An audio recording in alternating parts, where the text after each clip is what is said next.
Hello friends, so welcome to another session of Unimonks. Today we'll be studying about another technique, analytical technique of DNA profiling. तो DNA profiling क्या है? DNA के बारे में हम लोगों ने पढ़ लिया, पैकेजिंग कैसे होता है, क्या है DNA.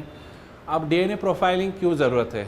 DNA profiling ज़रूरत बहुत से केसेस में paternity determination, criminal determination and lost babies अगर है तो उसमें भी डिटर्मिनेशन में भी ज़रूरत होती है. तो आइए देखते हैं क्या है DNA profiling.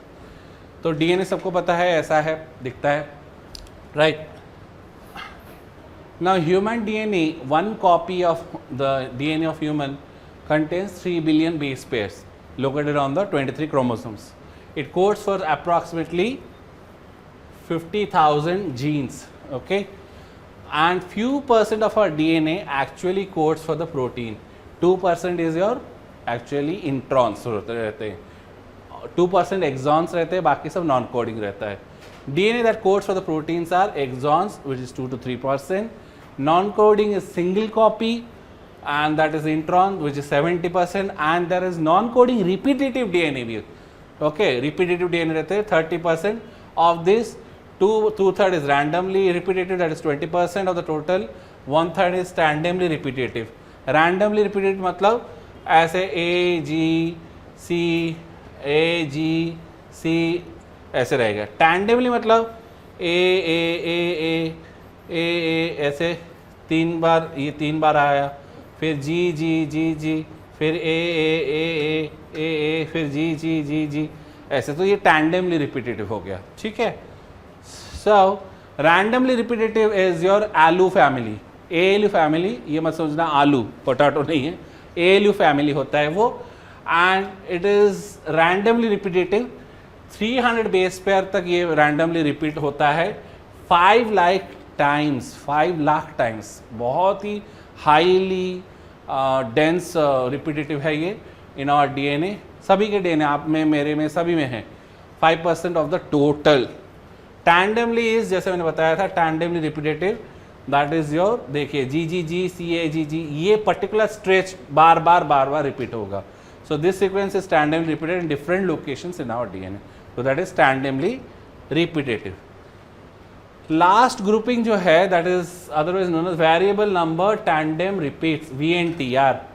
Okay, it's non-coding, repetitive, and this repetitive sequence is repeated next to itself. Tandem, एक के बाद एक के बाद. जैसे आपने देखा होगा ट्राईसाइकिल, अभी आएगा पिक्चर, तो उस एक के बाद एक सीट रहती है ताकि वो कंटिन्यूसली चल सके. जैसे ट्रेन है, बॉगी टू बॉगी लगा है, तो similarly tandem. The number of repeats is variable from person to person. तो it is very very important, from person to person it is variable. और यही वेरिएबिलिटी, यही वेराइटी डिस्टिंग्विश करता है एक पर्सन से दूसरे person. The VNTR DNA can be use in one method of the DNA fingerprinting. मतलब हर जैसे हमारा बायोमेट्रिक होता है, तो वैसे DNA का भी फिंगरप्रिंट होता है. मतलब DNA कोई तो मनुष्य नहीं, बट DNA अपना एक छाप छोड़ता है, अपना एक पर्टिकुलर उसका यू कैन से एक जैसे फ्लैग हो जाता है, उसका स्पॉट होता है.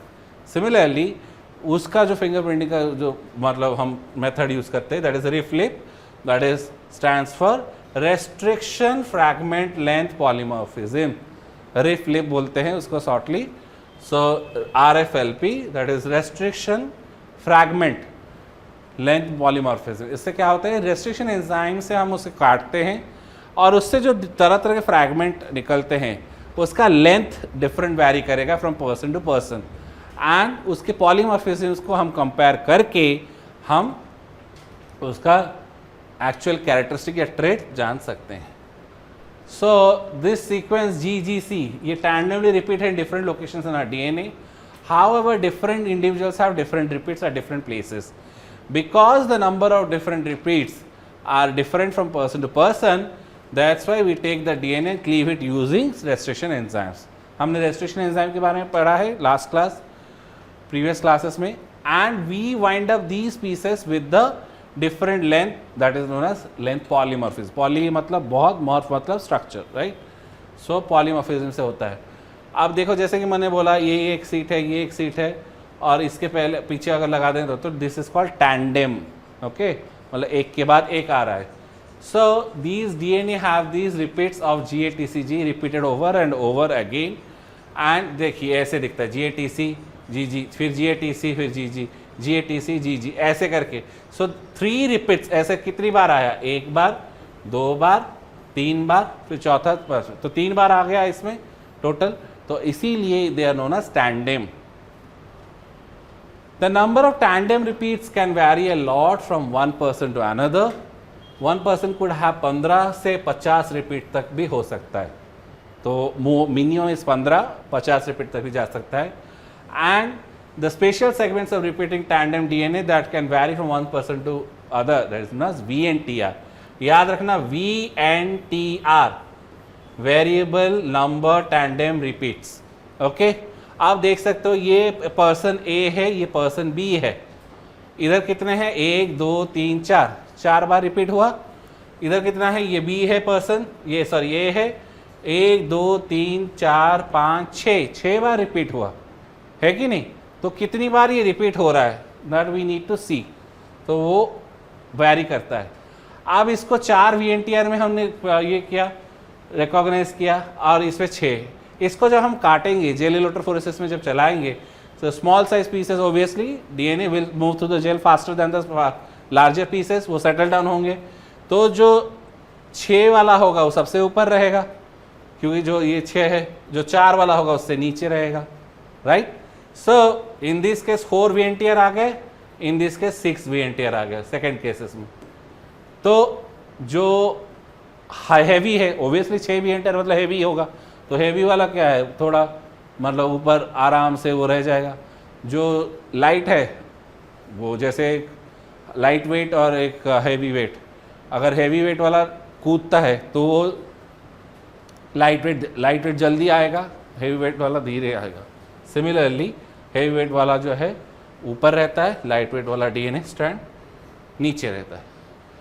अभी और एक देखो, here is a picture of another persons chromosome and their VNTR. Count the number of VNTR on each chromosome. 1 2 3 4 5, right. अब इसमें देखो 1 2 3. अब इसको हम जब क्लीव करते हैं एंड उसको जेल इलेक्ट्रोफोरेसिस लेते हैं, इसमें क्या है, पहला वाला जो है ये A का है, तो इस पर 2 ऐसे 3 पर्सन आएंगे, एक 6 फिर 4 6 5 5 3 6 3 4 3. तो ऐसे वो वेरिएबल पॉलीमॉर्फिज्म इसको ऐसे दिखता है. ये प्रॉब्लम से हम लास्ट में लेंगे इसको.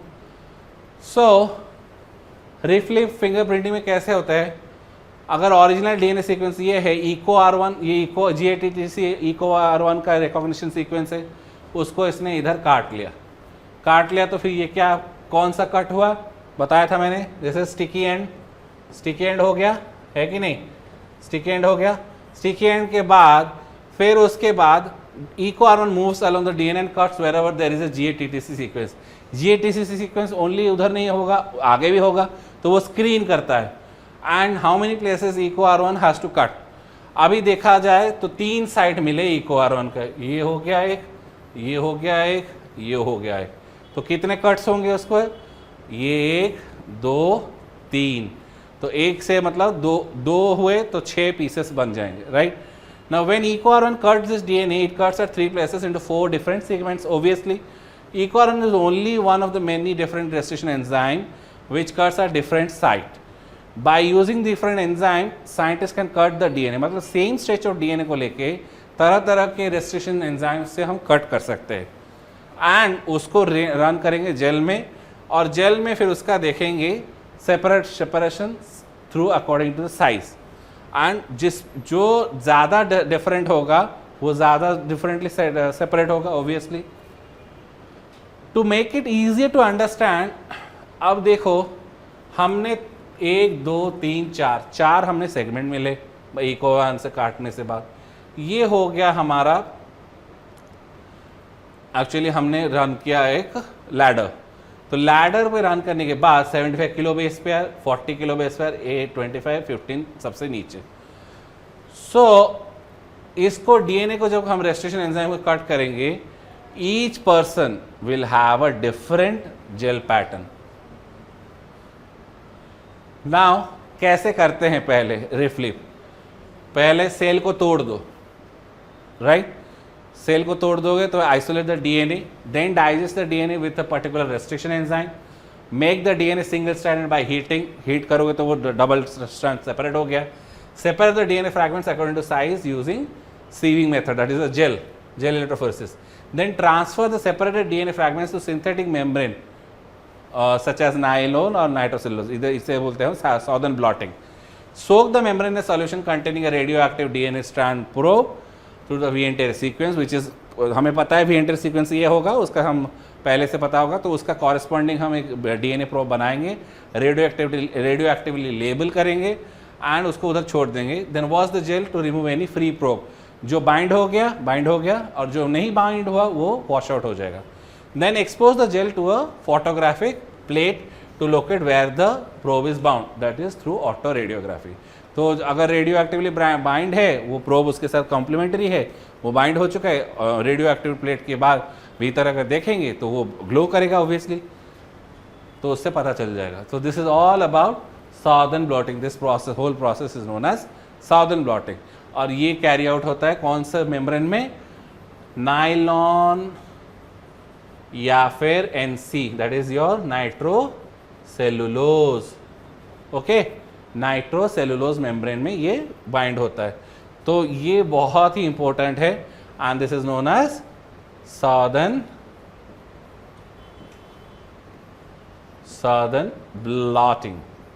ओके, आरएनए के केस में नॉर्दर्न ब्लॉटिंग, प्रोटीन के केस में वेस्टर्न ब्लॉटिंग बोलते हैं.